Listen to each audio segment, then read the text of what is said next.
এরা ওই ফর্মুলাই করেছে। এরা বলার চেষ্টা করেছে যে নিশ্চিতভাবে জামাতের জয়ের সংখ্যা হলো 105টা আসনে, মানে 105টা আসনে জামাতের জয়ে তাদের মধ্যে কোনো সন্দেহ নাই। বিপরীত দিকে বিএনপি নিশ্চিতভাবে জয় পাবে 101টা আসনে, মানে নিশ্চিত জয়ের আশায় সংখ্যায় কিন্তু জামাত বিএনপি থেকে জামাত এগিয়ে আছে বিএনপির 4টা আসনে। আর দুই পক্ষের মধ্যে হাড্ডাহাড্ডি লড়াই হবে 75টা আসনে। খেয়াল করুন, তাহলে কিন্তু হাড্ডাহাড্ডি লড়াই পাওয়া গেল 75টা আসনে। আর 19টা আসনে স্বতন্ত্র প্রার্থীরা হয়তো জয়লাভ করবে, একদম তারা হিসাব মিলিয়ে দিয়েছে। তো যদি এই জরিপটাকে আমি ধরি, তাহলে কিন্তু জামাতের জয়ের একটা সম্ভাবনা আমি দেখতে পাচ্ছি এখানে। আপনার মনে আছে ওনারা বলেছেন যে জামাতের নিশ্চিত আসন হলো 105টা, আর গতকালকে আমি বলেছিলাম যে জামাতের নিশ্চিত আসন হচ্ছে 51টা, মানে অনেক পার্থক্য কিন্তু। আর গতকালকে আমি বলেছিলাম আমি যে জরিপটা দিয়েছিলাম একটা পত্রিকার রেফারেন্স, নিশ্চয়ই মনে আছে আপনাদের, সেই রেফারেন্সে ওরা বলেছিল যে বিএনপি নিশ্চিত জিতবে 88টায়, আর এদের জরিপে দেখা যাচ্ছে বিএনপি নিশ্চিত জিতবে 101টা আসনে। আর হাড্ডাহাড্ডি লড়াই আমি বলেছিলাম 132টা আসনে, আর এরা হাড্ডাহাড্ডি লড়াই করাচ্ছে 75টা আসনে। তো দেখেন, আমি 3টা জরিপের কথা বললাম, আপনি যদি 3টাই বিশ্বাস করতে চান তাহলে তো আপনার মাথা খারাপ হয়ে যাবে। আমি গতকালকে 2টো জরিপ দিয়েছিলাম, একটা আমি বাদ রাখছি। আমি আর একটা পত্রিকার একটা হিসাব দিয়েছিলাম, ওটা আমি বললাম শেষে। ওটার সঙ্গে এই যে আজকে যে দুটোর কথা বললাম, যে একটা হলো IILD এবং আরেকটা হলো EASD, এই যে 2টা প্রতিষ্ঠানের জরিপ, আর অনেক টাকা পয়সা খরচ করেছে। একটাতে প্রায় 64,000 লোক, আরেকটাতে 41,000 লোক, এত লোককে কথা বলেছে। তো এত ডিফারেন্স কেন হবে, এত পার্থক্য কেন হবে?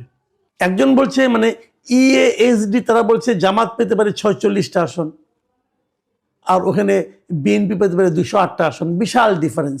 আর পরেরটায় দেখা যাচ্ছে যে জামাতেরই বরং একটু বেটার হচ্ছে অবস্থানটা, মানে 105টার 101টা নিশ্চিত, আর হাড্ডাহাড্ডি 75। তো যোগ করলে 75 যদি অর্ধেক ধরি, তত জামাতে এগিয়ে যাচ্ছে। তো এই যে ডিফারেন্স, এটা কেন? আমি কিন্তু বহুদিন বলেছি যে জরিপ জিনিসটা না অনেকটা ওই যে পত্রিকা রাশিফলের মতো, পড়তে মজা লাগে, আলোচনা করতে মজা লাগে, কিন্তু এর উপর নির্ভর করা যায় না। আমার এবারও মনে হচ্ছে তাই হবে, নির্ভর করা যায় না। আমি নিজেও ভাবছি শেষ দিনের মতো আজকে আপনাদের এই অনুষ্ঠানটা মানে আপ করার পর আমি আজকে আমার নিজের চ্যানেলে আরেকটা জরিপ দেব আমি, এবং এটা হয়তো আমি কালকে ওইটা নিয়ে এবং অন্য অন্য বিষয় নিয়ে আলোচনা করব। আমি কি পেলাম মাঠ থেকে সেই আলোচনাটা করব, এবং আমার এই অনলাইন জরিপে কী হয় সেটাও আলোচনা করব। তো এই যে জরিপের এত পার্থক্যটা হচ্ছে, এখন এখানে কিন্তু অনেকে ভাবতে পারেন যে কোন প্ল্যাটফর্মে হচ্ছে এটা ইম্পর্টেন্ট, অথবা কারা করছে এটা ইম্পর্টেন্ট, কারোর দ্বারা প্রভাবিত হয়ে করছে কিনা এটাও একটা জরুরি ব্যাপার। অনেক সময় হয় না এরকম যে টাকার বিনিময়ে অনেকে জরিপ করে দেয়, বিশেষ একটা পার্টিকে একটু ভালো অবস্থানে দেখিয়ে দেওয়া, একটা হিউজ অ্যামাউন্টের টাকা তারা হয়তো অনেকে ব্যয় করে, সেটাও হতে পারে। কোন জরিপ কেন হয়েছে আমি বলতে পারবো না। তবে এই পর্যায়ে এসে আমি একটা কথা বলে শেষ করবো, সেটা হলো গিয়া নির্বাচন তো হয়ে যাবে, 12 তারিখে নির্বাচন হবে, তারপর কি হবে? তারপর কি হবে সেটা আমি আগেও বলেছি, আবারও বলি আরেকবার। সেটা হলো নির্বাচনের পর প্রথম যে সমস্যাটা হবে সেটা হলো নির্বাচনের ফল প্রকাশ নিয়ে একটা আলোচনা এরই মধ্যে আসছে। ইলেকশন ইঞ্জিনিয়ারিং কি হবে? এই আলোচনাটা আসতো না। এই আলোচনাটা আসার পেছনে মূলত যেটা কাজ করছে আমি মনে করি সেটা কাজ করছে এই তত্ত্বাবধায়ক সরকারের কিছু কর্মকাণ্ড। এই তত্ত্বাবধায়ক সরকারের প্রধান উপদেষ্টা ডক্টর ইউনূসের যে প্রেস উইং, সেই press secretary mister Shafiqul Alam আরও আগে, বেশ কয়েকদিন আগে উনি বলেছিলেন এবার নির্বাচনের ফল ঘোষণা করতে দেরি হবে। এই যে কথাটা না, এটা হলো ম্যাজিক সেন্টেন্স। এই সেন্টেন্সের কারণে, এই একটি বাক্যের কারণে পুরো দেশের ভোটারদের মধ্যে, প্রার্থীদের মধ্যে একটা আতঙ্ক ঢুকে গেছে। দেরি কেন হবে? দেরি হওয়ার কি কারণ থাকতে পারে? প্রশ্ন হচ্ছে কয়েকটা। দেখেন, অনেকে বলবেন 2টো ব্যালট গুনতে সময় লাগবে। ওকে ফাইন, 2টো ব্যালট। আপনার বলেন তো, যখন মেয়রের সিটি কর্পোরেশন নির্বাচন হয় তখন ব্যালট থাকে কোটা? তখন তো আপনার একটা সিটি কর্পোরেশনের মেয়রের ব্যালট থাকে, একটা সংরক্ষিত আসনে ব্যালট থাকে, এবং আরেকটা কমিশনারদের ব্যালট থাকে। ইউপি নির্বাচনে এরকম থাকে, 3টা ব্যালট থাকে। তো 3টা ব্যালট যদি এক রাতের মধ্যে, এক বেলার মধ্যে শেষ করা যায় গুনে, তাহলে 2টো ব্যালট গুনে শেষ করা যাবে না কেন? প্রত্যেকটা কেন্দ্রে প্রিজাইডিং অফিসার, পোলিং অফিসার এর সংখ্যা তো সমান, তাহলে এটা যাবে না কোনো। আর তার উপর এই ব্যাপারে আগে ভাগেই প্রেস সেক্রেটারি কেন এই কথাটা বলেন? এটা কি প্রেস সেক্রেটারি বলার বিষয়? নির্বাচনে ভোট গণনা আগে হবে না পরে হবে, দেরি হবে না হবে, তাড়াতাড়ি হবে, রাতে হবে না সকালে হবে, এই বিষয়গুলো তো প্রকাশ করবেন নির্বাচন কমিশন, সরকার তো না। এবং প্রেস সেক্রেটারি তো নাই, উনি যার প্রেস সেক্রেটারি মানে মিস্টার ডক্টর ইউনুস, ওনারও তো এখতিয়ার নাই বলার এই যে নির্বাচনের রেজাল্ট ঘোষণা করতে দেরি হবে কি তাড়াতাড়ি হবে, উনিও বলতে পারেন না। তো পুরো জিনিসটা নির্বাচন কমিশনের এখতিয়ারে, কিন্তু ওনারা বলছেন। কেন বলছেন? এই যে কেন বলছেন, এই প্রশ্নের উত্তর খুঁজতে গেলে প্রথমেই মনে আসে যে তাহলে কি ইলেকশন ইঞ্জিনিয়ারিং এর একটা সম্ভাবনা আছে? ইলেকশন ইঞ্জিনিয়ারিং জিনিসটা কি আমি সহজভাবে বলি, আমি তো বোঝানো দরকার নাই, আমি সহজভাবে বলি। সেটা হলো, আপনি ভোট দিয়ে আসলেন, কিন্তু যা ভোট দিলেন, যে ভোটটা হলো, সেই ভোটটাই ফল হিসাবে কি প্রকাশিত হবে, নাকি কেউ মাঝখানে অন্য কিছু প্রকাশ করে দেবে? মাঝখানে কি দুদিন ফলগুলো আটকে রেখে তারপরে প্রকাশ করা হবে? যখনই ফলগুলো আটকে থাকবে, যখনই ফল প্রকাশে বিলম্ব হবে, তখনই কিন্তু মানুষের মধ্যে সন্দেহটা আরো দানা বাঁধবে। আচ্ছা, যদি সরকার ইলেকশন ইঞ্জিনিয়ারিং করতে চায়, তাহলে কোন দিকে করতে পারে, কার পক্ষে করতে পারে? আপনারা ভেবেছেন একবার? কার পক্ষে করবে? জাতীয় পার্টির পক্ষে, নাকি ইসলামী আন্দোলনের পক্ষে? না, তাদের পক্ষে না। সম্ভাব্য দিক হলো কি, সন্দেহের তালিকা যারা থাকে, এটা হলো জামাতে ইসলাম, এনসিপি, এদের প্রতি এই সরকারের একটা বিশেষ মানে আপনার এক ধরনের ভালোবাসা প্রকাশিত এরই মধ্যে। বিএনপি হতে পারে, এরা তো অভিযোগ করে বিএনপির কথা মতো নাকি সব চলছে। আমি একটা তথ্য দিই, এই তথ্যটা আমার কাছে খুব মানে একদম যে আমি প্রমাণ করে দিতে পারবো আমি তা বলছি না, কিন্তু আমার কাছে বিভিন্ন জায়গা থেকে তথ্যটা এসেছে, এটা আপনাদের সঙ্গে একটু শেয়ার। মানে বলার জন্য বলছি, এটা কোনো মানে ওরকম ভাবে আমি কোনো মানে হুমকি দিচ্ছি নয়, সেরকম এটা জাস্ট বলার জন্য আমি তো এটা যতক্ষণ ইলেকশনটা হয় ততক্ষণ কিছু বলা যায় না। এখনো তো 3 দিন, 3 দিন তো অনেক, 72 ঘন্টার কাছাকাছি বাকি, অনেক সময় আছে। দাদা, আপনাদের একজন মিনিস্টার তো বর্তমানে ইউএসএ তে আছেন, উনি সম্ভবত আপনার ভারতের সাথে আমেরিকার যে চুক্তি টুক্তি এগুলো নিয়ে। তো এখানে আবার আমরা কিছু হুইসপারিং যেটা শুনতে পাচ্ছি, যেমন আপনার যে একটা ম্যাপ দিয়ে দিয়েছে যেখানে যে পাকিস্তান অকুপাইড যে এগুলো আপনাদেরকে দেখানো হয়েছে, এগুলোর পরবর্তীতে আমরা শুনতে পাচ্ছি যে আমেরিকা নাকি অনেকটা নমনীয় যে বাংলাদেশের ব্যাপারে, যে ইন্ডিয়ার চোখে দেখার চেষ্টা আবারও করছে। এটা কতটুকু সত্য? হ্যাঁ, এটা আমার মনে হয় এইটুকু আমি বলতে পারি যে বিগত 1-1.5 বছরের মধ্যে যদি আমরা দেখি, একটা জিনিস পরিষ্কার বলতে চাই, আমেরিকার পজিশনটা ক্ষণে ক্ষণে চেঞ্জ হয়েছে কিছু কিছু দিন পরে পরে। শুরুতে অনেকটা আমার মনে হয় ডোনাল্ড ট্রাম্প আসার পর থেকে শুরুতে কিছুটা ভারত যে দিকে এগোচ্ছিল সেই দিকেরই ইউএস নিচ্ছিল। তারপরে আবার মাঝখানে আহ, এগুলো জানেনই আপনারা, কিছু ঘটনার জন্য সেটা আবার একটু বিচ্ছিন্ন হয়ে যায়। আবার বিগত কয়েকদিনের মধ্যে ট্রেড চুক্তিটার জন্য আমার মনে হয় আবার সকলে দুটি দেশই খুব কাছাকাছি চলে আসে। এবং আমার মনে হয় এখন যে দুটি দেশের মানে সম্পর্ক চলছে সেই সম্পর্কটা কিন্তু খুব কাছের, এবং এই সম্পর্কটা থাকবে। সুতরাং আপনি যেটা বললেন যে ইউএস মোটামুটি ভারত ভারতের পক্ষে, ইন দ্য সেন্স ভারত যেটা বলছে সেই দিকেরই একটা পক্ষ নিতে চাইছে, আমিও সেটা মনে করি। এবং সেটা ইন আ ওয়ে খুব ভালো, কারণ এটা হওয়া দরকার। কেননা একটা জিনিস মানতে হবে, আমি কোনো বাংলাদেশের কোনো পার্টিকে এটার মধ্যে আমি আনছি না।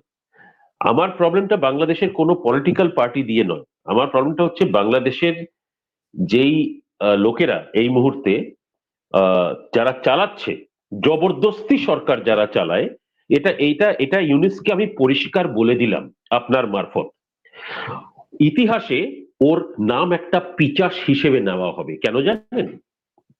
বিকজ সে একটা রাষ্ট্র চালাচ্ছে, তার ইলেকশন হয়নি, সে বলবে কই আমাকে তো গদিতে বসিয়ে দিয়েছে।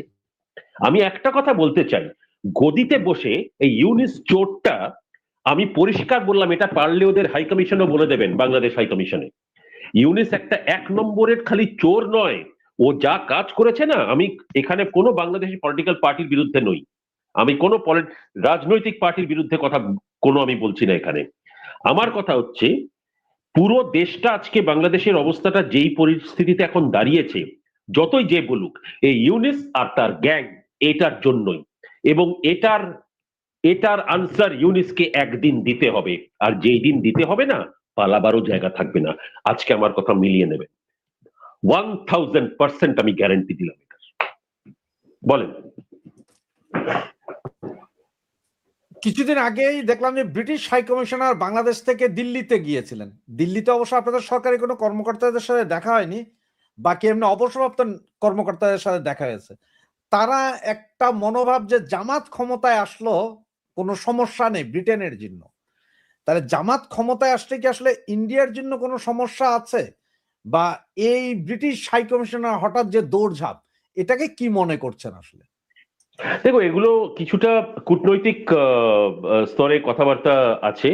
এখন জামাতের পার্টটা মিডিয়াতে চলে এসছে যে জামাতের সঙ্গে ব্রিটিশ হাই কমিশনের দেখা হয়েছে বা এরকম কিছু, এবং সেটার সূত্র ধরে ব্রিটিশ হাই কমিশনার ভারতে এসছে দেখা করতে। আমার মনে হয় এগুলো একটু, আমি যাকে বলি ইংলিশে রিডিং বিটুইন দ্য লাইনস, তো সেই দিক থেকে দেখতে গেলে আমার মনে হয় যতক্ষণ না পরিষ্কার করে বোঝা যাচ্ছে, আমার মনে হয় হাওয়ায় বলটা উড়িয়ে লাভ নেই। কেননা যেটাই হবে, মানে সেটা ব্রিটেনের পক্ষের থেকে হোক, কি আমেরিকার পক্ষের থেকে হোক, কি ভারতের পক্ষের থেকে হোক, যে যেদিকেই থাকবে সেটা কিন্তু তারা পরিষ্কার করে দেবে। যেরকম ভারতের পরিষ্কার আছে, ইউএস এরও মোটামুটি এখন পরিষ্কার হয়ে গেছে, পাকিস্তান তো নিজের ঘর পুরো পরিষ্কার করেই বসে আছে। সুতরাং বাকি দেশগুলো নিজের নিজের স্থানগুলোকে পরিষ্কার করে দেবে, মানে পরিষ্কার করে বলে দেবে, ভাই আমি এর পক্ষে বা আমি এর পক্ষে নই, এরকম ব্যাপার। কেননা খেলাটা, আমি একটা জিনিস আপনাকে বলে দিলাম, এই ইলেকশনে, যে ইলেকশনটা করা হচ্ছে, জি জি। এই মহান আপনাদের ইউনিস গ্যাং এর দ্বারা, সেই ইলেকশনে 1 নম্বর, প্রথমত লিগালি ইলেকশনটা ঠিক নয়, দ্বিতীয়ত এরকম ভাবে জবরদস্তি পাওয়ারে এসে যদি কোনো দেশে ইলেকশন করা হয়, আমি কোনো বাংলাদেশের ভেতরের মধ্যে পড়ে আমি বাংলাদেশের ভেতরের কথা আমি বলতে চাইছি না, কিন্তু আমি যদি আন্তর্জাতিক স্তর থেকে জিনিসটা দেখি, একটা ইলেকশন করা হচ্ছে একটা দেশে, পার্শ্ববর্তী দেশ হোক কি দূরের দেশ হোক, যেই ইলেকশনটা করা হচ্ছে সেই ইলেকশন করার জন্য যেই পরিকাঠামোটাকে দরকার সরকারি স্তরে, সেই সরকারি পরিকাঠামোটা illegal. Yunus is a illegal person. ও যেখানে বসে আছে, কালকে কালকে ওর লুঙ্গি টেনে নিয়ে ওকে জেলের ভেতরে ঢোকানো উচিত। On what grounds is he occupying that place?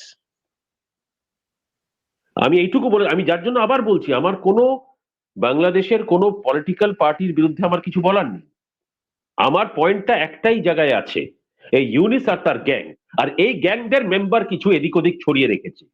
আমি একটা জিনিস বললাম, ভারতে যদি এই গ্যাংয়ের একটাকেও পাই, আমি গ্যারান্টি দিলাম বাংলাদেশে ব্যাক করতে দেব না, এখানেই পুঁতে রেখে দেবো, বলে দিলাম। আগামী প্রশ্ন বলুন। দাদা আপনাকে একটা কমেন্টস দেখাই, এই কমেন্টস গুলো উত্তর সব সময় দেই, কিন্তু আমি তাদেরকে বুঝাতে পারি না। এই যে কমেন্টসটা দেখেন, অয়ন দাদা, ভারতের মতো একটি শক্তিশালী রাষ্ট্র ইউনুসকে হটাতে পারলো না, আজ আওয়ামী লীগের মতো একটি বিশাল দলকে বাহিরে রেখে নির্বাচন হচ্ছে, অথচ ভারত কিছুই করতে পারলো না, খুবই কষ্ট পাচ্ছি। আসলে এই যে কমেন্টস, এটা আসলে আপনি কিভাবে এদেরকে বলবেন? ঠিক আছে, দেখুন, বুঝে এরকম কমেন্টস করে না, এটা কিছু বোঝার ব্যাপার না, মানে এটা ন্যাচারালি একটা, মাফ করবেন, সাধারণ মানুষের তরফ থেকে এরকম একটা প্রশ্ন আসতেই পারে। তবে ভারতের পজিশন বা ভারতের এটা পুরোপুরি ভারত সরকার তার কূটনীতির মাধ্যম দিয়ে কাজগুলো করা, এবং যেই দিক দিয়েই হোক, এটা সরকারের ডিসিশন, এটা আমার ডিসিশন নয়। দ্বিতীয়ত, কারণ আমি এখন অব্দি যে কমেন্ট গুলো আপনার এখানে করেছি সেগুলো পুরোটাই পার্সোনাল কমেন্ট আমার। দ্বিতীয়ত, এই ধরনের ন্যাচারালি একটা মেসেজ আসতেই পারে। এখন ভারত কিছু করলো না, না করতে পারে, না কিছু হতে পারে, এখন অনেক কিছুরই সময় আছে। কিন্তু ইলেকশনটা, একটা জিনিস মাথায় রাখবেন, পরশুদিন ইলেকশন হয়ে যাচ্ছে, দুদিন পরে ইলেকশন হয়ে যাচ্ছে, তার মানে এটা নয় যে তারপরের দিন পার্লামেন্ট শুরু হয়ে গেল। আপনাদের সময় আছে, ওই সময়টাও অনেক, এবং ওই সময়ের মধ্যে কিন্তু আরো অনেক কিছুই হতে পারে, এটুকুও বলে দিলাম। হয়তো দেখলেন একদিন ইউনিস গায়েব হয়ে গেল, খুঁজে পাওয়া যাচ্ছে না বাংলাদেশি ইউনিসকে, কোথায় গেছে কোথায় গেছে, দেখা গেল ওই ডাবের গাছে উপরে উঠে বসে আছে, নামবে না বলছে, বলো কিসের জন্য, আর আমি দেশ চালাতে পারবো না বলছে, এরকম হতে পারে। বা এখন যেমন হয়তো আমেরিকা পালিয়ে যেতে পারে, কোনো ঠিক নেই ওর, ওর এখন কোনো ওর কোনো ঠিক নেই। এই আমেরিকা পালিয়ে গেলে ওর ওর অবস্থা খারাপ, কারণ ওই বুঝতে পারবে না কোথায় যাব কোথায় না না যাবো, কারণ কয়েকটা দেশ ছাড়া আর কোনো দেশে যেতে ঠাঁই পাবে না, ওখানে গেলে আর ও নেই, থাকবে না, হাওয়া হয়ে যাবে। হ্যাঁ বলুন। এখন আমার যেটা মনে হয় যে এই যে যারা লিখে আর কি যে আপনার ইয়ে করেন ইন্ডিয়া কিছু করলো না ভারত, তা আমার যেটা থিওরি বা এরা এই জিনিসটা চিন্তা করে কিনা, দেখেন আপনার সিরিয়াতে তো রাশিয়ান এয়ারবেস ছিল, রাশিয়ার বিভিন্ন সামরিক স্থাপনা ছিল, এরপরেও তো 15 দিনে বাশার আল আসাদকে পালিয়ে যেতে বাধ্য হয়েছে, সে মস্কোতে যে থাকতে হইলো। চায়না চায়না এবং রাশিয়ার বেস আছে আপনার ভেনিজুয়েলাতে, এরপরে আমেরিকা এসে ভেনিজুয়েলার রাষ্ট্রপতিকে তুলে নিয়ে গেল। কিন্তু ইরানে কেউ কিছু করতে পারলো না, কারণ ইরানের সব হইলো, কিন্তু ইরানের যে রিজিম, খোমেনির যে রিজিম, তারা খুব স্ট্রংলি ধরে ফেললো, তারা কি যার কারণে তাদের উৎখাত করতে পারলো না বা তাদেরকে কিছু করতে পারলো না। কারণ এই যে বাংলাদেশের যারা আমার ভাইয়েরা যারা লিখে যে ভারত ভারত, ভারতকে এসে কি আসলে কি যুদ্ধ করে কাউকে বসাই দিতে হবে, বা ভারতকে এসে যুদ্ধ করে কাউকে পাঠাই দিতে হবে এই দেশ থেকে? এটা কি সম্ভব নাকি? না না, দেখুন আজকালকার যুগে আমি একটু মানে সেন্টিমেন্টাল হয়ে এতক্ষণ কথা বলছিলাম, কিন্তু আমি যদি একদম পুরো পররাষ্ট্রনীতি এবং ওই হিসেবে আমি যদি জিনিসটাকে দেখি, আজ থেকে 30-40 বছর আগে কিছু কিছু কাজ যেগুলো করা যেত সেগুলো আজকাল কারেন্ট, যেগুলো আন্তর্জাতিক রিলেশনস এর উপর বেস করে যেগুলো হয় সেগুলো করা যায় না। সুতরাং আহ, কিছু কিছু কাজ তখন অন্যভাবে করাতে হয় বা করতে হয়। তো সেই হিসেবেই আমার মনে হয় কিছু কাজ হয়তো হবে বা হচ্ছে। অনেকে বলছে যে দেখুন ইলেকশনটা হয়ে গেল, কিন্তু আমি আবার বলছি যে ইলেকশনটা হয়ে হয়ে যেতে পারে, ঠিক আছে, কিন্তু ইলেকশন হওয়া মানে কালকে সকাল থেকে সরকার শুরু হয়ে যাচ্ছে সেটা নয়। সুতরাং সময় এখনো আছে, কারণ দাদু এখনো কিন্তু যমুনা ছাড়েনি, যেহেতু দাদু এখনো ওখানে আছে, তো সেই জন্য একটু সময় দিন। মানে দাদু হেঁটে যমুনার থেকে বেরোবেন নাকি হাওয়ায় বেরোবেন বোঝা যাচ্ছে না, একটু অপেক্ষা করুন, তারপর দেখব। হ্যাঁ বলুন। দাদা, আপনি আমাদের নেত্রী শেখ হাসিনার সর্বপ্রথম যে টেলিকনফারেন্সটা বিভিন্ন সাংবাদিকদের সাথে হয়েছিল, প্রায় 250-র মতো সাংবাদিক ছিল সারা বিশ্বে, সেটা আপনি আয়োজন করেছিলেন, আপনার আয়োজকদের মধ্যে একজন, স্টেজেও ছিলেন আপনি। সেই দিন আপনি কি বলতে পারেন সেই দিনকার শেখ হাসিনার যেই কথা, তার মূল কি ছিল আসলে, এই কথার ভেতরে মূলত কি বলতে চেয়েছিলেন? না দেখুন, আমার মনে হয় একটা জিনিস, কনফারেন্সটা সব মিলিয়ে আপনাকে এইটুকু জানিয়ে রাখি, 24 ঘন্টার মধ্যে বিভিন্ন সোশ্যাল মিডিয়া মিলিয়ে এই প্রেস কনফারেন্সটা রেকর্ড ব্রেকিং 11 কোটি ভিউজ হয় গোটা বিশ্ব মিলিয়ে 24 ঘন্টার মধ্যে। তাহলে এইটুকু ক্লিয়ার, জনপ্রিয়তাকে কি বলে, কাকে বলে, এটা যেন শেখা হয় এখান থেকে। এবং 11 কোটি ভিউজ 24 ঘন্টার মধ্যে গোটা ইন্টারনেট মিলিয়ে যদি আমরা দেখি, তাহলে খুব কম ঘটনাতে হয়েছে এবং খুব বড় ঘটনাতে হয়েছে। সুতরাং মাফ করবেন, সেই স্তর থেকে যদি আমরা দেখি তাহলে লোক এখন জিনিসটা ক্লিয়ার করছে। আমি কারোর পরে বা এগেনস্টে বলবো না এখানে, আমি আবার বললাম, কারণ আমি রাজনৈতিক সাইডটা দেখতে চাই না, আমি রাজনীতির পক্ষে থেকে কথা বলতে চাই না, কারণ এটা আপনাদের দেশের ভেতরের রাজনীতি। কিন্তু আমার প্রবলেমটা এই ইউনুস কাকার জন্য হচ্ছে, ইউনুস দাদুর জন্য হচ্ছে, যেই দাদু ভারতের একটা অংশ ইনক্লুড করে নিয়ে, এত স্পর্ধা দাদুর, ভারতের একটা ইউনিট, দুটো স্টেটের মাঝখান দিয়ে পুরো ম্যাপটাকে দেখিয়ে দাদু দেখাচ্ছে ম্যাপটাকে যে ভারতবর্ষটাও বাংলাদেশের মধ্যে, ভারতবর্ষের একটা অংশ। দাদুর কিন্তু টাইম এসে গেছে। এইটুকু বলে দিলাম, ম্যাপটা একবার দেখিয়েছো, কোনো ব্যাপার না, এরপরে যদি আর কোনো কাজ করতে যাও দাদু, আর বেশি দিন কিন্তু তুমি থাকবে না। তাহলে পরিষ্কার বলে দিলাম, একেবারে স্ট্রেট হুমকি দিলাম। এটা কাইন্ডলি ওনার অফিস হলে বা যেখানে হয় বলে দেবেন, একেবারে স্ট্রেট হুমকি দিলাম। কারণ আমার দেশের বিরুদ্ধে যখন ও কাজটা করছে, আমি আমার দেশকে বাঁচাবার জন্য বা আমার দেশের পক্ষে কথা বলার জন্য এটা পুরোপুরি আমি বলতে পারি একজন সাধারণ নাগরিক হিসেবে, আমার দেশের বিরুদ্ধে কথা হচ্ছে। সুতরাং এই ইউনুস দাদুকেও কিন্তু আমি দেখে নেব। এটা আমি আমার মতে করে বলছি না, দেখে নেব মানে আই মিন ইট। দেখে নেব মানে দেখে নেব। কিন্তু যদি বাংলাদেশ থেকে এক পা যদি বার করেছে, আই থ্রেটেন এই ডক্টর প্রফেসর ইউনুস, আর আমি বলি না ওকে, ও সালা মানে ওকে আমি মানে একটা ডোরম্যাট হিসেবে ভাবি। He is just nothing but a doormat. মানে মানে একটা নোবেল প্রাইজ জেতা নাকি একটা কোথাকার ইয়ে করা কিভাবে নোবেল প্রাইজটা পেয়েছিল সেটাও সবাই জানে। এনিওয়ে, ওগুলোতে আমি আর যাচ্ছি না। কিন্তু এইটুকু বলে দিলাম, ভারতের কোনো অংশ যদি বাংলাদেশের চত্বরের মধ্যে দেখানো হয় এইভাবে একটা বিদেশি ইয়ের সামনে, ইউনুস কাকু দাদু যেই হোক, ছেড়ে বলবো না। আমি ধমকি দিচ্ছি না বা আমি কোনো ধরনের কোনো এখানে মানে স্টেটমেন্ট করার জন্য করছি না, আমি কিন্তু করে দেখিয়ে দেবো, বলে দিলাম পরিষ্কার, একেবারে স্ট্রেট হুমকি। প্লিজ রাশেদ ভাই, আপনাকে আপনার কাছে অনুরোধ রইল, এটা যেন যমুনাতে পৌঁছে যায়। এই দাদুর আমি লুঙ্গি খুলে খুলে ফেলে দেবো, কিন্তু বলে দিলাম। অয়নদা, ভোটের নির্বাচনের আছে আর মাত্র 60 ঘন্টার মতো, 60 আওয়ার্সের মতো। এখন এই 60 আওয়ার্সকে যদি আমরা ধরি, তাহলে ভোটের আগে আর পরে, মানে 12 তারিখ যদি ভোট হয়, 13 তারিখ, 14 তারিখ, 15 তারিখ, এমন কোন ইনফরমেশন কি আপনাদের কাছে আছে যে এই ভোট নিয়ে একটা অরাজক পরিস্থিতি হতে পারে? এরকম কোন ইনফরমেশন কি পাওয়া গিয়েছে কিনা? আমি আপনাকে আবার জানাই, এবার ভোটের দিকে আপনাদের যা পরিস্থিতি, এখনো সময় আছে 60 ঘন্টা, আপনি নিজেও বললেন। জি, আমি আবার বলছি 1 ঘন্টা আগেও কিছু একটা হয়ে যেতে পারে, এটারও তো সম্ভাবনা হতে পারে। হয়েছে পাস্টে, আমি এটা হবে বলে বলছি। হ্যাঁ, মানে পাস্টে, যেহেতু পাস্টে এরকম ঘটনা হয়েছে, তো সেটা ধরে চলাই ভালো আমার মনে হয়। যে আমি এখন থেকেই চোখ বন্ধ করে এটা ভাববো না যে ঠিক মতো ইলেকশনটা হয়ে যাবে। যদি হয় হবে, কিন্তু মানে হবেই এই মুহূর্তে বলাটা আমার মনে হয় একটু তাড়াতাড়ি বলা। কারণ আরেকটু আগাক, সময়টা আরেকটু যাক, দেখা যাক কি হয়।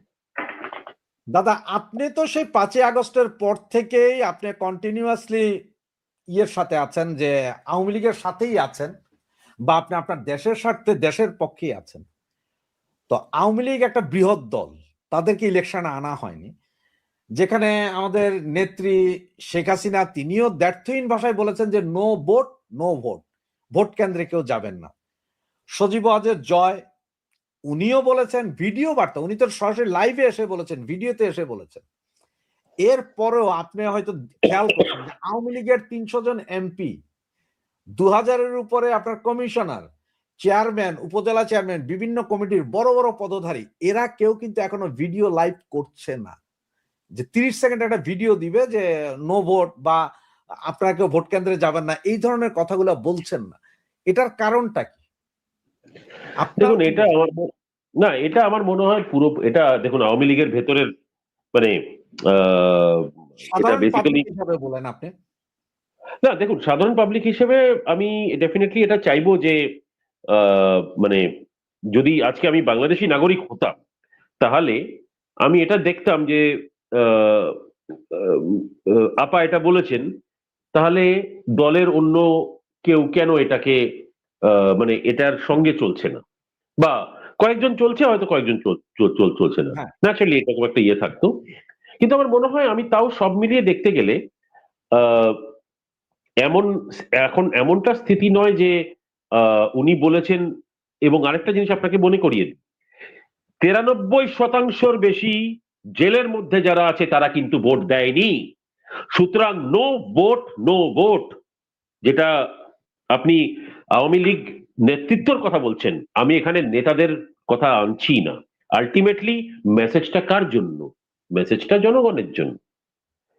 একটা পার্ট শুনিয়ে দিল, এবং আপনাদের মতো লোকেরা যারা বাইরে থাকেন, এখন সেখানেও তো ভোটিং পাওয়ারটা আছে, হোয়াট এভার, মেল মারফত, সেটারও পার্সেন্টেজটা কিন্তু অত্যন্ত লো। আমি 78% দেয়নি। হ্যাঁ, তাহলে তাহলে হয়ে গেল তো খেলা। এবার রইল বাকি বাংলাদেশের ভেতরে। সেখানে আমার কাছে এটাও খবর আছে যে এরা বলছে, মানে এমনকি হিন্দুদের ঘরে ভেতরে ঢুকে তারা বলছে যে ভোট দিতে হবেই গিয়ে, সে তুমি যাকেই দাও, কিন্তু তোমাকে লাইনে দাঁড়াতে হবে, ভোট দিতে হবে।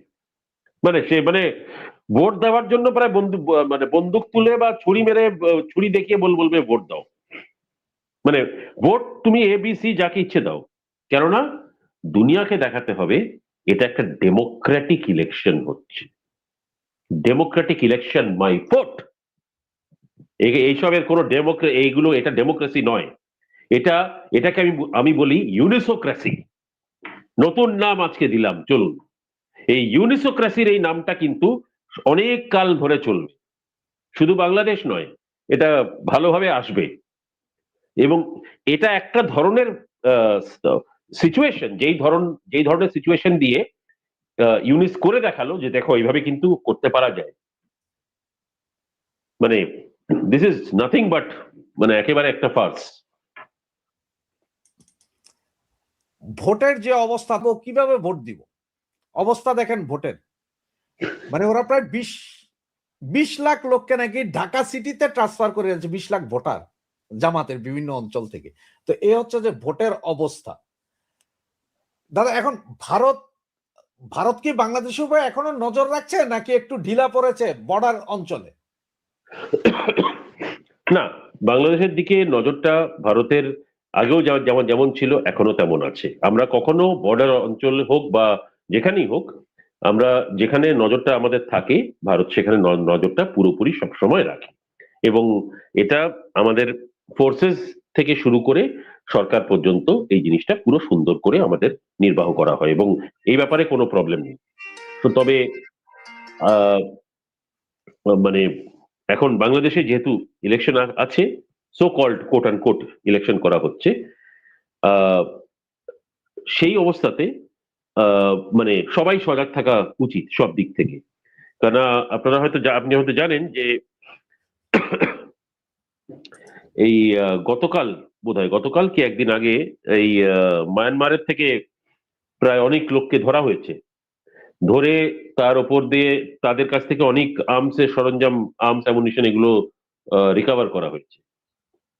তো এই আর্মস অ্যামুনিশন যা যা রিকভার করা হয়েছে, এগুলো মানে মানে ইলেকশনের জন্য রাখা হয়েছে নাকি এগুলো, কারণ এগুলো কিন্তু কোনো সংবাদ মাধ্যমে কিন্তু খুব পরিষ্কার করে আসেনি এখনো।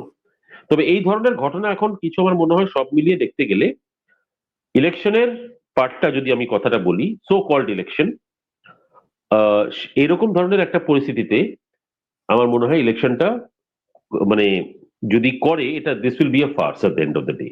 এবং তারপরেও যে 4 মাস আছে না, দেখে নেবেন সেই 4 মাসের মধ্যে আরো অনেক খেলা হয়ে যাবে। সেই যে আপনাদের পার্লামেন্ট, সেই পার্লামেন্টের ভেতরে আলটিমেটলি কারা ঢুকছে, এবং তারাই ঢুকবে যারা এইবারের ইলেকশন জিতবে বলে মনে করছে, এটা কিন্তু কোনো গ্যারান্টি নেই। এইটুকু বলে রাখলাম।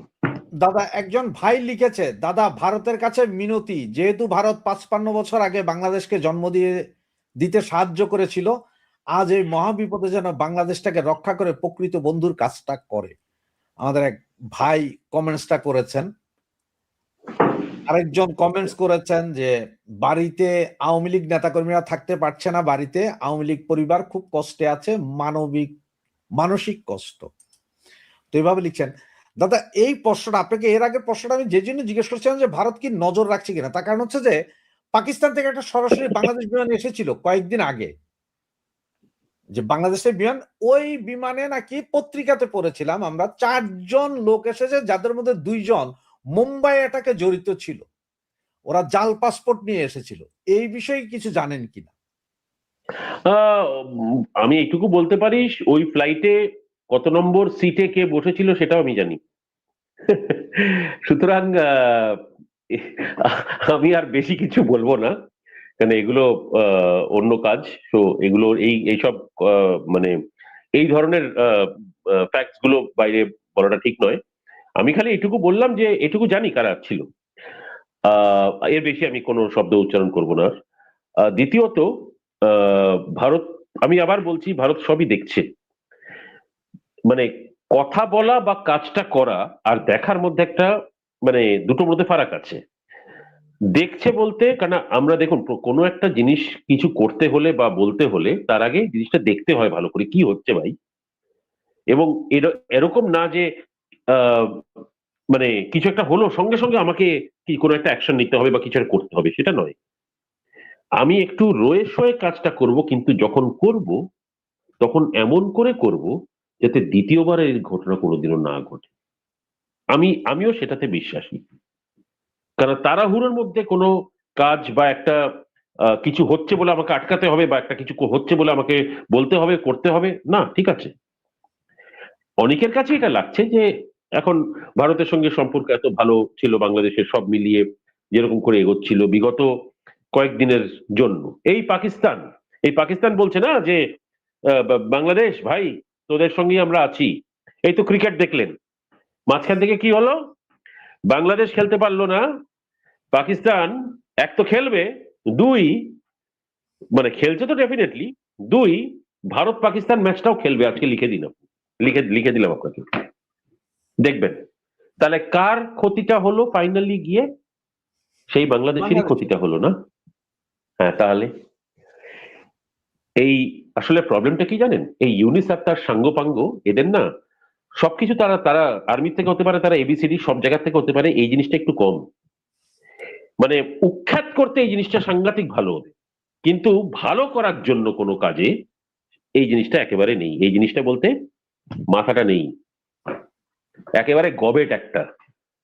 এবং এই ধরনের ইউনিস ধরনের গবেট কিন্তু নোবেল প্রাইজ জেতে, মানে এটা এগুলো এক একটা এক্সাম্পল হয়ে থাকবে, মানে একেবারে 1 নম্বরের গবেট, আইদার গবেট অথবা সাংঘাতিক ভালোভাবে মানে খেলাটা জানে, দুটোর মধ্যে যে কোনো একটা।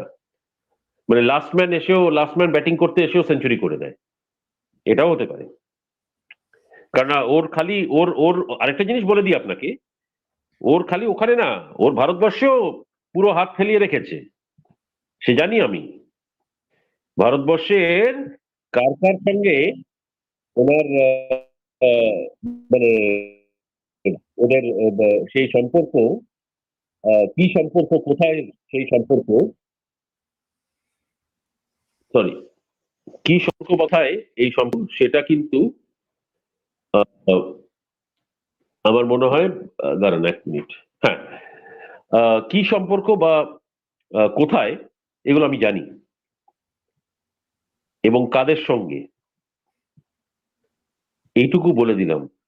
যেদিন ইউনিস সরবে না, আপনি কিছু খবর ভারতের ভেতর থেকেও পাবেন, কিন্তু মানে বাংলাদেশ তো আছে, কিন্তু ভারতের ভেতরেও কিছু কিছু লোককে এরা ফিট করে রেখেছে, আমি জানি।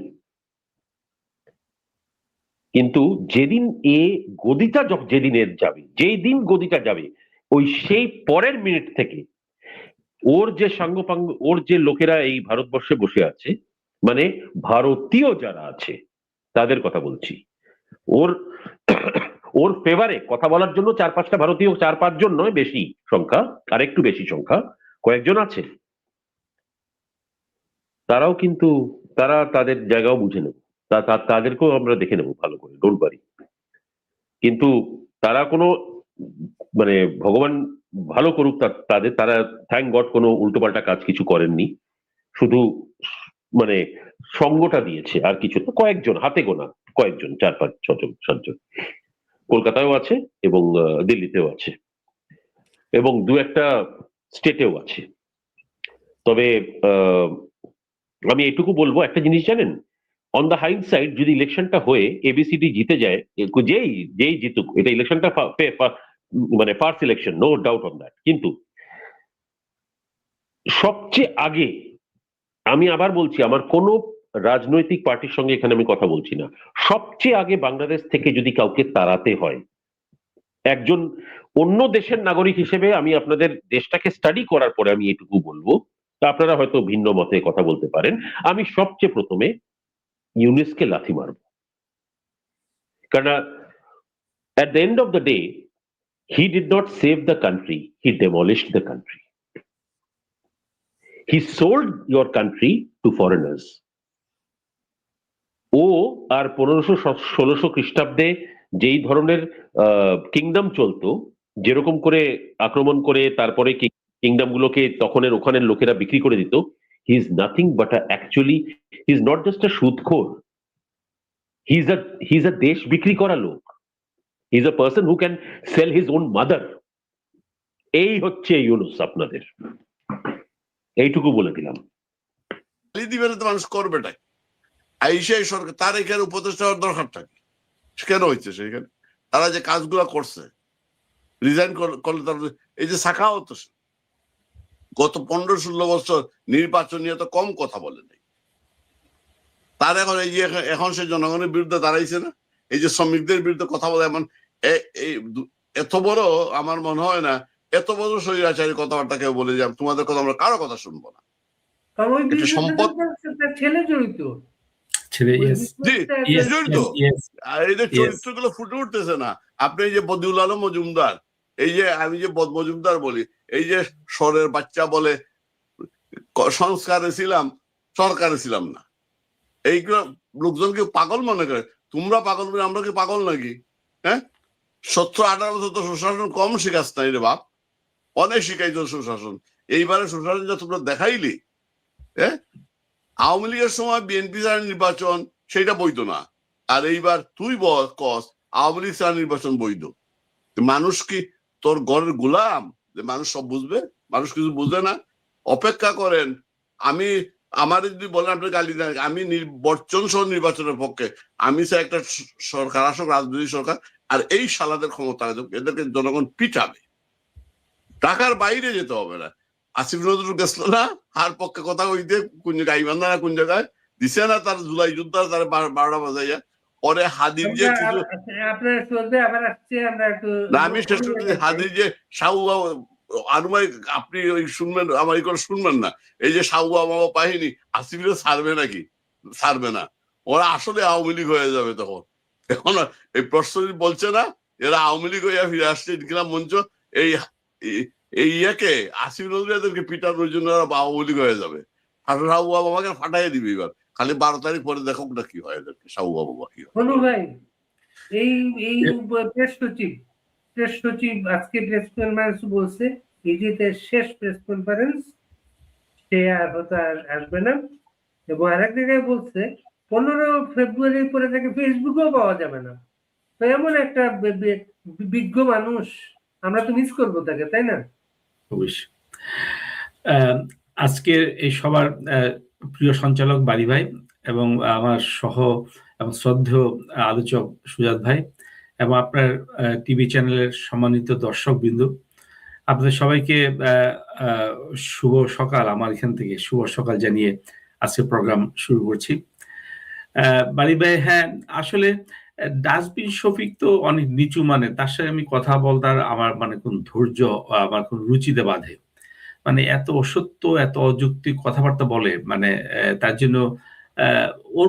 তবে কি বারী ভাই, ইতিহাস আল্লাহ তাআলা, আমি ধর্মীয় 90% সফল, তাদের সরকারটা 90% সফল। সেটাই সফলতা নমুনা। যদি আপনি কোন দিকে দেখাতে চান, সামাজিক ভাবে, অর্থনৈতিক ভাবে, রাজনৈতিক ভাবে, প্রত্যেকটা মানুষ আজকে সবার আগে নিউজ পাঠাইছে লোকজনের কাছে, এটা তার সফলতা। শুরু তো করছে, আমরা সবার আগে নিউজ আপনাদেরকে দিতে পারছি সবাইকে। আমি ব্যক্তিগতভাবে বলি নাই, কাউকে ফোন করে আগে কাউকে বলি, এটাই তাদের সফলতা।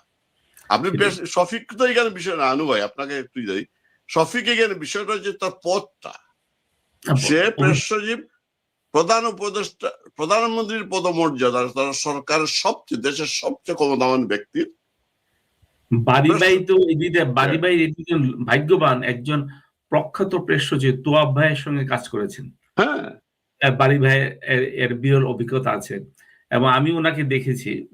তবে ওনার ছোট ভাই আবেদ খান এত ভালো যত আপনার ভাবির দিকে ভাত রান্না করেন, আমি কিন্তু ভাত রান্না করি, বা ভাবির দিকে কিন্তু ভাতে এক ভাতে টিপা দিলে ভাতের খবর পাওয়া যায়। তো প্রেস সচিবকে টিপা দিলে বোঝা যায় ইউনুস কি, বুঝছেন? ভাতে কিন্তু আমি খুব এক্সপার্ট, আমি কিন্তু ঘরের ভাত আমি রান্না করি। আপনার লক্ষ্য করেছেন কিনা, আরো তো বিভিন্ন সব তত্ত্বাবধায়ক গভর্নমেন্ট আসতেও যাইতো, মানে এইবার যে লাল পাসপোর্ট ছাড়ার হিড়িক পড়েছে আর কিন্তু কখনো এটা হয় নাই, এটা একটা। আর ওই যে বদিউল আলম মজুমদার, সবাই আজকাল কেউ দায় দায়িত্ব নিতে চাচ্ছে না। ইউনুস তো দায় দায়িত্ব নিয়ে তো, আমি যেটা আপনার কাছে, আমি বিভিন্ন সোর্স, বিভিন্ন লোকজনের মধ্যে, আমার সোর্স তো এত বেশি শক্তিশালী না, তাদের মধ্যে সোর্স প্লাস আমার একটু যৌক্তিক বিশ্লেষণ হচ্ছে, এই নির্বাচন তো একটা পাতানো প্রহসনমূলক নির্বাচন হতে যাচ্ছে, এবং নির্বাচনটা খেলাও হচ্ছে। নির্বাচনের ফলাফল নির্ভর করবে ডক্টর ইউনূসের সাথে যার সাকসেসফুল নেগোসিয়েশন হবে। ডক্টর ইউনূস সাহেব তো ক্ষমতা ছাড়ার জন্য আসেন। আমি নিউজটা পড়তেছিলাম, আপনাকে ক্লু দেই, তার সফলতা হচ্ছে ইউনূসের যে পেজটা, তারা যে পেজ, এই পেজে 20 কোটি ভিউ হয়েছে, এটা তার সফলতা। আজকাল তো ভিউ যে কিভাবে বাড়ানো যায়, বট বাহিনী নাকি এইটা তো ভিউ আগে 20 কোটি ভিউ হয়েছে, এটা তার সফলতা কিন্তু 18 মাসে। সেটা হচ্ছে এই যে সফলতা, যে এই পর্যন্ত কোন তত্ত্বাবধায়ক সরকার শেষ হওয়ার আগেই সবাই তার কূটনৈতিক পাসপোর্ট, লাল পাসপোর্ট ছেড়ে দেওয়ার হিড়িক এইটা। এবং যারা এককালে 4 মাস আগে যখন ওদের যে উপদেষ্টা বলছিল অনেকে সেফ এক্সিট নেওয়ার জন্য রেডি হয়ে আছেন, তখন যারা অস্বীকার করেছিল, আপনাদের সিলেটের একজন রাজাকার কন্যার সহ, তারাও দেখলাম, পত্রিকার নাম দেখলাম। এবং ভাই শুনু ভাই, এদের তো আসলে এই পাসপোর্টের দরকার নাই, এরা প্রায় বিদেশি নাগরিক, এরা তো প্রায় ওদের একটা পাসপোর্ট আছে তার কাছে, ওই পাসপোর্ট এসে চলে যাবে। কিন্তু শেষ দিনে এসে ইলেকশনের 2 দিন আগে যেটা জানা গেল, ওই যে নাহিদ ইসলাম কয়েকদিন মাত্র উপদেষ্টা ছিল, সেও একটা দেশের নাগরিকত্ব নিয়ে রাখতেছে। এটা টাকা পয়সা না, এটা যে কোনো বাড়ি সুজাত ভাই, মানুষ যখন মারা যায় পানি দেওয়ার, তখন একটা খড়কুটা পাইলে ধরার চেষ্টা করে। তো এরকম আমাদের ইয়েও দেখলাম, পাপুয়া নিউগিনি না কোন জায়গায় নাগরিকত্ব নিচ্ছে কাইয়ুম, বিএনপি এক নেতা। তো এটা তো টাকা পয়সা দিয়ে আজকাল পৃথিবী অনেক দেশে। এবং এই যে জিনিসগুলি, এই জিনিস হচ্ছে আসলে গোড়ায় আঘাত দিতে হবে। এই সমস্ত জিনিসগুলি যতদিন পর্যন্ত বন্ধ না হবে, টাকা দিয়ে ইনভেস্টমেন্ট ক্যাটাগরিতে পিআর পাওয়া, পাসপোর্ট পাওয়া, দুনিয়াতে আপনি দুর্নীতি, বিশেষ করে আমাদের তৃতীয় বিশ্বে যেখানে আমাদের নীতি নৈতিকতা অনেক কম, দেশপ্রেম অনেক কম, সেই সমস্ত দেশ থেকে আপনি দুর্নীতি দূর করতে পারবেন না। এখানে আপনারা অনেকে শুনলে খেপবেন কিংবা ভালোভাবে নেবেন না। মমিন সাহেব তো আমার মন্ত্রী ছিলেন, তা উনি যে সমস্ত কাজ কাম, যে যখন বিদেশি নাগরিকরা যে বেগম পাড়া কিংবা এই সমস্ত, তখন আমাকে ওটা দায়িত্ব দেওয়া হয়েছিল যে আমাদের এলাকায় এই নিউজিল্যান্ডে কয়জন এরকম আছেন। প্রথমে গভর্নমেন্টের থ্রুতে, আপনি তো জানেন এই সমস্ত প্রাইভেসি একটা আঁকার জন্য হয় না। তারপরে যখন বলার পরে বাংলাদেশ থেকে দুদকে একটা স্ট্রং টিম আসলেন, দুদকের সেক্রেটারি সহ টিম আসলে বললো যে আমরা আপনাদের সাহায্য ইনফরমেশন তো আপনারা আমাদের ইনফরমেশন দিবেন। নিউজিল্যান্ড গভর্নমেন্ট স্টেট বললো যে আমরা আমাদের দেশের সিটিজেন সম্বন্ধে কোনো ইনফরমেশন দিতে পারবো না, দিব না। তারপরে এটা চলে গেল পর আমাদের অনুভব, আপনারা আছেন সামাজিক ভাবে যারা, আমরা অনেক খোঁজখবর রাখি থাকি, সেইভাবে কিছু খোঁজখবর নিয়ে 4-5 জনের খবর পেলাম আর কি। তো এই জিনিসগুলি, এই যে এই গভর্নমেন্ট আসা বলছিল না এত টাকা নিয়ে আসবে, এগুলো মোটেই আসতে পারবে না। শেখ হাসিনা সরকার তো অনেক কষ্ট করে তারেকের কোকুর কিছু টাকা, কয়েক কোটি টাকা ফেরত আনছিলেন। এরা তো প্রথম বছর 5 মাসে আনবে, তারপর বলছে 1 বছর আনবে, এখন বলতেছে 5 বছরের মধ্যে ওরা টাকা আনবে। এবং জামাতের আমির সে তো বলে বেড়াচ্ছে আমাদের একবার সুযোগ দেন, সমস্ত টাকা কিভাবে আনতে হয় আমরা দেখাই দেবো। তো এইগুলো হচ্ছে সব ভণ্ডামি। আপনারা, আমি মানি লন্ডারিং সম্বন্ধে আমি একটা তথ্য দিই, বাড়িতে সাংবাদিক মানুষ, অনুসন্ধানী সাংবাদিক। আমার কাছে একটা পাকিস্তান আমলে দৈনিক বাংলা একটা হেডিং পত্রিকা আছে, কয়েক হাজার কোটি টাকা পূর্ব পাকিস্তান থেকে পাচার তখনকার দিনে। তো এই যে সিস্টেম, এটা হচ্ছে এই যে New Zealand, Australia, even Malaysia, even Dubai, আমেরিকার সব জায়গায়, ইংল্যান্ডে ইনভেস্টমেন্ট বাংলাদেশে ইলেকশনের খবর কি আছে আপনার কাছে? ইলেকশনের খবর যেটা বলতে চাচ্ছিলাম, যে ইলেকশনটা হবে ওই যে ডক্টর ইউনূসের সাথে সফল নেগোসিয়েশন, ডক্টর ইউনূসের গ্রুপের সাথে সফল হচ্ছে ওদের হচ্ছে বিএনপি জামাত যাকে তাকে যে বেশি পাওয়ার দিবে তাকে সে ক্ষমতা আনবে। এখন সেটা আনবে, সেটাও রাজি আছে বিএনপি জামাত কিছুটা, কিন্তু আসনের ব্যাপারে বিএনপি ঘোর আপত্তি আছে। বিএনপি ওরা ডক্টর ইউনূসের প্রস্তাব হচ্ছে যে তোমার একক সংখ্যাগরিষ্ঠ দেওয়া হবে না, 150-এর নিচে সিট দেওয়া হবে, 140টা দেওয়া হবে, জামাতকে একটু কম দেওয়া হবে, স্বতন্ত্র কিছু দেওয়া হবে, যাকে করা হবে স্বতন্ত্রের সাথে মিলে একটা সরকার করবে, একটা আনস্টেবল সরকার, যাতে ইউনূস ইচ্ছা করলেই এই সরকারটাকে, এবং প্রেসিডেন্টের ক্ষমতা একটু বাড়ানো হবে, সেনাবাহিনীর প্রধান থেকে শুরু করে। উল্টা আগে যেমন পার্লামেন্ট প্রেসিডেন্টকে ইমপিচ করতে পারতো, প্রেসিডেন্ট সাহেব একটা ক্ষমতা যাচ্ছেন, প্রেসিডেন্ট সাহেব ইচ্ছা করলে সংসদ ভেঙে দিতে পারবেন, এই ধরনের ক্ষমতা চাচ্ছে। এই সমস্ত ক্ষমতা 54-56 এই ধরনের বা এটা করতে চাচ্ছে না, 54-50 উপরে কাউকে দিবে না। আপনি বুঝতে পারেন না, 54-56 বলতে পাকিস্তান আমলে যে চাইলেই সংসদ ভেঙে দিতে পারতো। হ্যাঁ, সেটাই আমি যেটা বলছি। পৃথিবী এখন অনেক দেশও আছে এই ধরনের, এটা আছে নিয়মতান্ত্রিক। আপনার কাছে ইলেকশনের খবর কি আছে? আমার আছে ইলেকশনের যেটা আপনি আমি শেষ করি 1 মিনিট। এইটা যখন হলো তখন বিএনপি রাজি হয়েছে যে হ্যাঁ তোমাকে আর ক্ষমতা দেওয়া হবে, তুমি যা যে জুলাই সনদ যা দেওয়া হবে সব দেওয়া হবে, কিন্তু আমাদেরকে 151টা সিট দিতে হবে। ওইটা এখন এইটাতে ইউনূস গভর্নমেন্ট রাজি না, জানে যে সংসদ বিএনপি যদি সংখ্যাগরিষ্ঠ পেয়ে যায় তারপরে জুলাই সনদ যদি না মানে না নেয় তখন তারপর কিছু হবে না। কিন্তু জামাত এটাতে রাজি। আবার ভয় আছে জামাত ইলেকশন হলে বড় জোর 30টা সিট পাবে, সেখান থেকে 130টা সিট করতে হলে কি হবে, 100টা যেখানে বিএনপি জয়ী প্রার্থীকে হারাতে হবে। তখন এই প্রত্যেকটা এলাকায় এমপি ইলেকশন যারা করেন, আওয়ামী লীগ বলেন, বিএনপি বলেন কিংবা জামাতও বলেন, এরা মোটামুটি ওই এলাকায় মোটামুটি একটা প্রভাব আছে, মাস্তানি হোক, টাকা পয়সার প্রভাব আছে। এবং একটা শিওর ক্যান্ডিডেটকে যখন হারাবেন জোর করে, তখন তারিখ যে আন্দোলন দমাইতে হলেও কিন্তু আন্দোলন দমাইতে পারবেন। তখন ওই এলাকায় 100টা জায়গায় যদি গন্ডগোল হয় এবং সেটা যদি চারিদিকে ছড়ায় পড়ে, তখন এটা কি ইউনূস গভর্নমেন্ট, জামাত গভর্নমেন্ট ট্যাকল দিতে পারবে কিনা, এইটা নিয়ে একটা সমস্যা আছে। নাইলে কিন্তু আমার কাছে ইলেকশন খবর হচ্ছে যেটা, প্রথমত জরিপ গুলো এখন হচ্ছে জরিপ চলতে, জরিপ সবাই সবার মতো করে জরিপ চলতেছে। কেউই কিন্তু বিএনপি কে 150 আনুবাই যেটা 150-এর উপর দিতেছে না, কেউ জামাতকেও 70-80টার উপর দিতেছে না। আবার কেউ কেউ স্বতন্ত্র প্রার্থীদের যারা বিদ্রোহী আছে, বিএনপির তো বেশি অংশ, জামাতে নাই বলা যায়, তো এদেরকে 100, কেউ কেউ 60-70 এরকম রাখতেছে, জাতীয় পার্টিকে কিছু রাখতেছে, অন্যান্য দলকে কিছু রাখতেছে, কিন্তু মূলত রাখতেছে যেটা শফিকের কথাই রাখতেছে সবাই জরিপে, যেটা ঐক্যমত্যের সরকার, জাতীয় সরকার। তারেক না করছে, কিন্তু আবির খসরু আবার মাহমুদ আবার আজকে বলছে যে প্রয়োজনে আমরা ঐক্যমত্যের সরকার করবো কিনা পরে চিন্তা করবো, কথা বুঝতে পারছে। এখন আমি মনে হয় আমার এই অঙ্কটা হিসাবে, এই যে ইঞ্জিনিয়ারিং ভোটে আপনার কথা আমি একমত, নিরপেক্ষ ভোট যদি হয় এবং যদি ভোটারের ভোটে রেজাল্ট পার্সেন্টেজ অনুপস্থিতি, এখানে বাংলা এই ধরনের নির্বাচনে আপনি এই ব্রিটেনেও আপনার 40-50-এর বেশি, 50-এর উপরে অংশগ্রহণ হয় না। আমরা এটা দেখা আছে। এই যে গণতন্ত্রের সবচেয়ে মূল সমস্যাটা হচ্ছে সংখ্যাগরিষ্ঠ কত সংখ্যক লোকজন পার্লামেন্ট ইলেকশন নির্বাচন কেন্দ্র করে সেইটা হিসাব করে না। কিছু কিছু দেশের জন্য, ফ্রান্সে 50 ভাগের না হইলে আবার নির্বাচন হবে, ঠিক না? কিন্তু সংসদীয় গণতন্ত্র যদি আপনি বলেন, ফ্রান্সের প্রেসিডেন্ট সিস্টেম, কিন্তু এইখানে পার্সেন্টেজের বিষয় না, আসনটা তারা দেখবে। এইখানে বলা মুশকিল, সরকার চাচ্ছে না ইঞ্জিনিয়ারিং ছাড়া কাউকেই, বিএনপিকে আটকাইতে হবে না সংখ্যাগরিষ্ঠ যদি ইঞ্জিনিয়ারিং না করে। ইঞ্জিনিয়ারিং না করলে আবার ইউনিভার্সিটির ইচ্ছা পূরণ হবে না। শফিক কালকে আরেকটা কথা বলছে, কে রাষ্ট্রীয় তবে সে বলতেছে না, তবে আপনারা চোখ রাখুন, আমরা দেখবেন একটা চমক রয়েছে। এই যে রাষ্ট্রপতির বিষয়টা নিশ্চয়তার বিষয় আছে।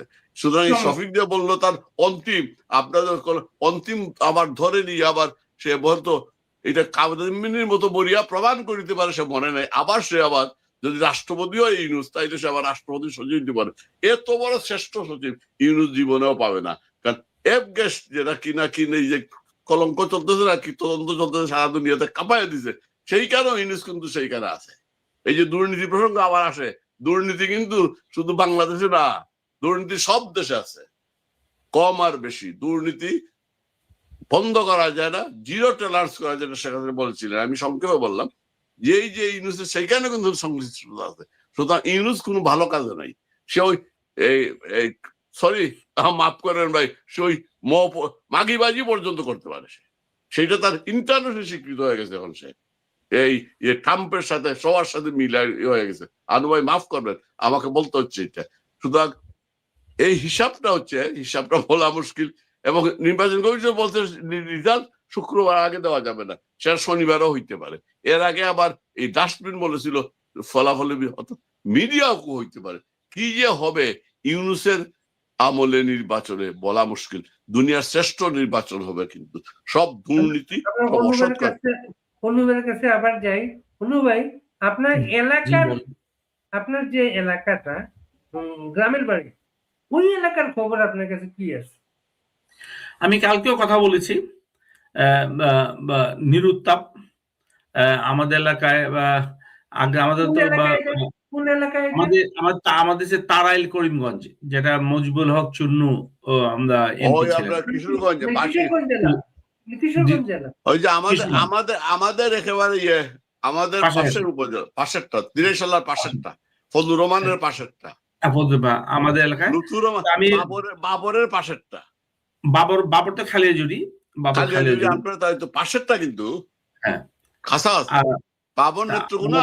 আর হচ্ছে আপনি হচ্ছেন কিশোরগঞ্জ, আমাদের কিশোরগঞ্জ 3। বুঝতে পারছি আপনি ফজলুভাইয়ের অনুপ্রাণিত ছাত্রলীগ করেছিলেন। ফজলুভাইয়ের এলাকার আপনার এলাকা পাশাপাশি। ফজলুভাইয়ের সঙ্গে দেখা আমার পরিচয় হয়েছে কিন্তু 75 পরে। ইলেকশনে আমি কালকে কথা বলেছি কয়েকজনের সঙ্গে আমাদের এলাকায়, আমাদের পারিবারিক অনুষ্ঠান ছিল। তো লোকজন বা নিষ্প্রিয় আওয়ামী লীগের সমর্থকদের অনেকের বিরুদ্ধে মামলা টামলা দেওয়া আছে, ওরা পলাতক। আমি বলছিলাম তোমরা যারা আছে সব পলায় এখন চলে যাও, ঢাকা এসে পড়ো কিংবা ভাটিতে চলে যাও এদিকে। আর ফাইট আমাদের এখানে জামাতে ক্যান্ডিডেট, সেও নতুন ক্যান্ডিডেট। আগে তো আমাদের ফাইট হতো ত্রিমুখী, আওয়ামী লীগ, জাতীয় পার্টি, বিএনপি। এখন তো দুইজনই নাই, আওয়ামী লীগ না জাতীয় পার্টি। মজিবুল হক চন্ডীর নমিনেশন ক্যান্সেল হয়েছে এবং তার পার্টি অনেক লোকজন বিএনপিতে জয়েন করছে, এলাকায় বা ওসমান ফারুকের এলাকায় দলে। তাই আমাদের এলাকায় ভোট তেমন যাবে টাবে না। এবং ভোট কেন্দ্রের কথা বলছে, এটা বলছে একটা মাত্র ভোট কেন্দ্র আছে, জোর করে তো নিতে পারবে না। তবে ভোট ইলেকশন বলছে আমরা, আমার পরিচিত যারা আছে, একটা মাত্র ভোট কেন্দ্র কিভাবে? অনেকগুলি গ্রাম মিলে একটা মাত্র ভোট কেন্দ্র নিরাপত্তার জন্য। আগেও ছিল মানে এত আমরা যেমন বিভিন্ন যে স্থানীয় নির্বাচনে অনেকগুলো ভোট কেন্দ্র থাকে, কিন্তু আমাদের পার্লামেন্ট ইলেকশনে আমাদের যে একটা আছে, ওইটা 3টা এলাকা মিলে এটা হবে। তবে আমি বলছি ভোট না দেওয়ার জন্য। তবে ধরলাম বাজারে যাদের ধরলাম আওয়ামী লীগ মাইন্ডে যাদের ব্যবসা বাণিজ্য আছে, ওদের যদি ভোট দিতে না যায় তখন তো ওদেরকে ঝামেলা করবে। ঠিক আছে, ওদের সাথে যাবা, গিয়ে না ভোট দিবা, আর ভোট দিবা জামাতকেও ভোট দিবা, একটা ইয়েকে ভোট দিবা, ধানের শীষে ভোট দিবা, তাহলে ভোটটা ক্যান্সেল হয়ে যাবে। আর ভোট থেকে আসার পরে আল্লাহ কসম নিয়ে বলতে পারবা, আল্লাহ যে ভাই আমি আপনাদের ভোট দিছি, আবার দুজনের সামনে বলবা না, আর দুজনে ভোট দিছে সেটা বলবা না। তো এইটা আরেকটা। তারপর এটা তো গেলেও তুমি বাইচে যাবা। আরেকটা হচ্ছে ভোট গণার সময় দেখবা যে যখন দেখবে দুই পক্ষ দেখবে তাদের একটা ভোট নষ্ট হয়ে গেছে, তখন আবার ওদের মধ্যে ফাইট লাগবে যে কোনটা ঠিকঠাক, কোনটা সঠিক, কোনটা not.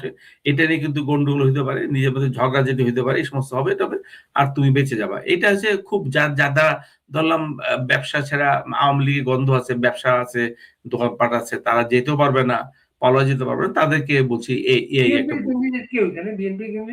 BNP doctor Usman Faruk মুক্ত রাজাকার যুদ্ধাপরাধ যুদ্ধবাদী যুদ্ধবাদী অভিযোগ। উনি আমার ঢাকায় বাসার প্রতিবেশী। ওনার বাবা ওসমান গনি জিরো গনি ছিলেন, আব্বার টিচার, প্লাস আব্বা যখন 49-এ ঢাকা ইউনিভার্সিটি ভর্তি হন এসএমএল এর প্রভোস্ট ছিলেন। সৈয়দুল ইসলাম ছিলেন তখন এসএমএল এর ফার্স্ট ইলেক্টেড ভিপি। আর উসমান ফারুকের এপিএস হচ্ছে আমাদের পাড়ায় থাকে। অনুভাই যেমন বলছেন, আপনার আপনার নির্বাচনী এলাকার কি অবস্থা? আমার এলাকা আমি যদি বলি অনুবার এলাকার আমার মনে হয় কিছু আওয়ামী লীগের লোকজনরা, আমি ওইটাই বলে আসি, একেবারে বাকি অঞ্চল। কিন্তু এই মুহূর্তে হচ্ছে আপনার ভুরো ধানের মৌসুম। ভুরো ধান ফল, এখন ধান ধরতেছে। ফেব্রুয়ারি মাস না, আগামী মাস থেকে ধরেন মার্চের মাঝামাঝি এপ্রিলে কাটা হয় মূলত। এখন গাছটা বড় হচ্ছে, আগামী মাসে ধান আস্তে আস্তে ধরবে। পুরোটাই ধানের মৌসুম। এই এলাকাটা আমি বুঝছি বিষয়টা, আমি জানি এলাকাটা, যদি আপনাদের উপজেলায় যায় নাই, আমি ইটনাতেও যাই নাই। তো ওই এলাকার কিছু আওয়ামী লীগ আর ওইখানে থাকবে না। প্রথমত এক হচ্ছে আপনার জামাতের প্রার্থী পক্ষে কাজ করবে না। ওই এলাকাটা আমার মুক্তিযোদ্ধাদের এলাকা। এই এলাকাটা মুক্তিযোদ্ধাদের এখানে যেহেতু ভাটি অঞ্চল ছিল, মুক্তিযোদ্ধাদের জন্য খুব ভালো ছিল। এই যে জগৎজ্যোতির এলাকা, ফজলুর এদের এলাকা, এটা এইখানে কিছু লোকজন ফজলুবাইয়ের ভক্ত আছে যারা হয়তো ওইখানে গিয়ে কাজ করবে। ইটনা আপনি বলতে পারেন ওইটা ফজলুবাই পাস করবে। ওইখানে ওসমান ফারুক তার ইয়েটা ব্যক্তিগত ইমেজটা এত খারাপ না, যদিও সে যুদ্ধাপরাধী, বিএনপির সে শিক্ষামন্ত্রী ছিল। আসি আমার এলাকায় দিনে ইনশাল্লাহ। আমার কষ্টটা হচ্ছে আজকে অনেক কষ্ট পাইতেছি আমি আজকে আমি দিরাই স্টেডিয়ামে দেখলাম শিশির মণি রাজাকারের সন্তান শিশির মণির তার বিশাল জনসভা, যদিও জনসভায় কারো ফাঁস ফেল নির্ধারণ করে না। এই এলাকাটা বাড়ি ভাই গেছেন কিনা আমি জানি না, দিরাইতে হয়তো একবার বোধহয় গিয়েছেন আপনি। বরুণ রায়ের রাজনৈতিক বিচরণ কেন্দ্র ছিল এটা, কারণ ভাটি অঞ্চল। কমরেড সালামের নাম শুনেন নাই? বারিন দত্ত। বারিন দত্ত ওই জায়গায় সালাম হিসেবে রাজনীতি করে, জনগণদের হুলিয়া ছিল। অনেক কমিউনিস্ট এখানে ছিলেন। আব্দুল সামাদের নির্বাচনী এলাকা এটা। উনি কিন্তু 73 পর্যন্ত আব্দুল সামাদ ওইখানে রাজনীতি করেছেন। সঞ্জিত তো সারা জীবনটাই কাটিয়ে দিলেন। আজকে সেই এলাকায় রাজাকারের বাচ্চা শিশির মনির তার বাপের নামে যুদ্ধবাদের মামলা, এবং সে হচ্ছে মামলার শিশির বাপের পক্ষে লড়তেছে। তার চাচা যে আব্দুল খালিক ছিল পিডিপির সদস্য মেম্বার, প্রার্থী সত্তরে সঞ্জিত ফেল করেছিল, সেই শিশির মনি আজকে মিটিং করেছে। সেই মিটিং এ তবে আমি মনে করি যে মানুষগুলা গিয়েছে তাদের অর্ধেকই তারা ভোট দিবেন আমার বিশ্বাস, কারণ অনেকেই ভয়ে গিয়েছে। সে আবার একটা ওইখানে আলাদা রাজত্ব চালাইতেছে। সে আওয়ামী লীগের নেতাকর্মীদের কাউকে গ্রেপ্তার হতে দেয় নাই, ওইখানে মারামারি হতে দেয় নাই। কিছু লোক বিএনপি লোকজন কিছু করছে, কারণ সে আগের থেকে হিসাব করছে সে যে এই ভোটটা, কারণ এখানে মাইনরিটি বেশি, মাইনরিটিদেরকে সে অভয় দিচ্ছে। সে রোজা, এই যে বললাম না, রোজা পূজা সমান করে দিচ্ছে। সে মন্দিরে গিয়ে হাঁটু গেড়ে বসে ইয়ে করতেছে, প্রার্থনা করতেছে, সে সবার সাথে গলাগলি করতেছে। অন্যদিকে আপনি আসেন, বিএনপির যে প্রার্থী নাসিরউদ্দিন চৌধুরী অত্যন্ত জনপ্রিয় মানুষ, আপনি চিনেন। সঞ্জিত দাস শিষ্য ছিলেন, ছাত্র ইউনিয়ন করতো, এবং পাকিস্তান আমলে প্রচুর মৌলভীবাজারে প্রচুর মার খেয়েছে এনএসএফ এর হাতে, ছাত্রলীগের হাতে ওই সময় মার খাইছে। বিশাল দেহী মানুষ, কিন্তু সে মুক্তিযুদ্ধের সংগ্রামে মুক্তিযোদ্ধা না, কিন্তু তার বাপ চাচা যুদ্ধ করা। এটাকে গিয়াসউদ্দিন চৌধুরী এবং বদিউজ্জামান চৌধুরী, ওর বাবারা ওদেরই ভাতিজা খুব জনপ্রিয় চেয়ারম্যান ছিল। তাকে মুক্তিযুদ্ধের সময় লঞ্চের পিছনে বেঁধে, ওই যে ফ্যান আছে না, ফ্যানে বেঁধে মেরেছে নদীতে ওর বাপ চাচারা।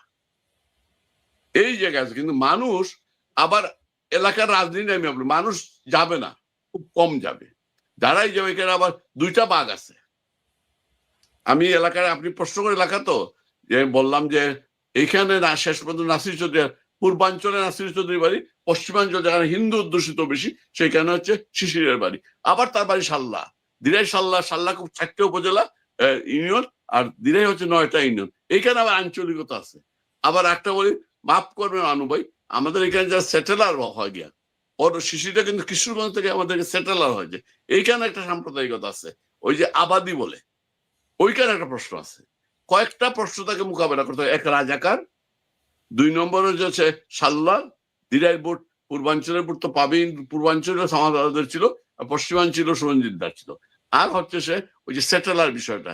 নাসির আবার চৌধুরী, নির্বাচনী কাজ করতে আমার হিসাবে পার্সেন্টেজ কম হবে, তবে শিশির কিছু ভোট পাবে, কম্পিটিশন করবে, নাসির চৌধুরী শেষ পর্যন্ত জিতে আসবে বিএনপি।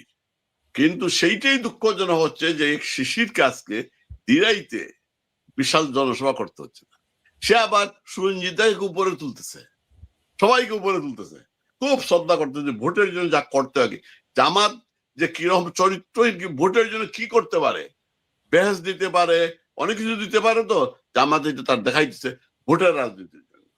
জামাত যে আসলে একটা মুনাফেক দল সেটা তার প্রত্যেকটা প্রার্থীর চরিত্র শিশির তো বারে বারে দেখাইতেছে। এই হচ্ছে আমাদের এলাকার অবস্থা। বাড়িবে এটা তো বাস্তবতা। অনু ভাই আপনি কি মনে করেন এই যে নো ভোট এই ক্যাম্পেইনের সাফল্য কতটা দেখেন আপনি? অবশ্যই আমি বলছি, আপনি যেটা বলছেন ঢাকায় বিভিন্ন জায়গায় আমি বিভিন্ন ক্লিপ, বিভিন্ন লোকজনের সাথে বিচ্ছিন্নভাবে কথাবার্তা বলতে, যেমন আপনি ভিডিও ক্লিপগুলি দেখলে বুঝবেন এরা খুব, মানে এটা না যে রেডিমেড। আজকাল তো অনেক জিনিস ওই যে জামাতের নেতারা বানায় না, যে রেডিমেড করে, ওই যে মহিলা যে কাঁদতেছিল, এটা তো আপনি দেখছেন, এটা ভিডিও করা, বানানো, এই বানানো ভিডিও না। এবং ঢাকা টাউনে বিভিন্ন জায়গায় আমি কিন্তু সাধারণ মানুষের মধ্যে স্বতঃস্ফূর্ততা আছে না ভোটের জন্য, এবং বয়স্ক মানুষদের মধ্যে আছে। কিন্তু মুশকিল হচ্ছে কি, এটা তো আপনার কয়টা ভোট পড়লো না পড়লো এটা বড় কথা। ওরা এখন ওরা যেহেতু গ্রহণযোগ্যতা বাড়ানোর জন্য যে আমার মতো 98% করবে না, ওরা একটু কম দেখাবে, দেখে ওরা হা জয়যুক্ত করাবে। ভোট যেটা যতটা না, বেশিরভাগ নাও পড়লেও ওরা হা জয়যুক্ত দেখাবে, কেন ওদের তো পিঠের চামড়া বাঁচাতে হবে। এটা গুলো গণভোটে। আর আপনারা যেটা বলছেন যে এই যে পার্লামেন্ট সংসদ নির্বাচন, এই যে বললেন সুজাত ভাই ওনার এলাকার, কিন্তু জামাতকে যদি ক্ষমতায় আনতে হয় তাহলে তো এই নাসির চৌধুরী থেকে হারাইতে হবে।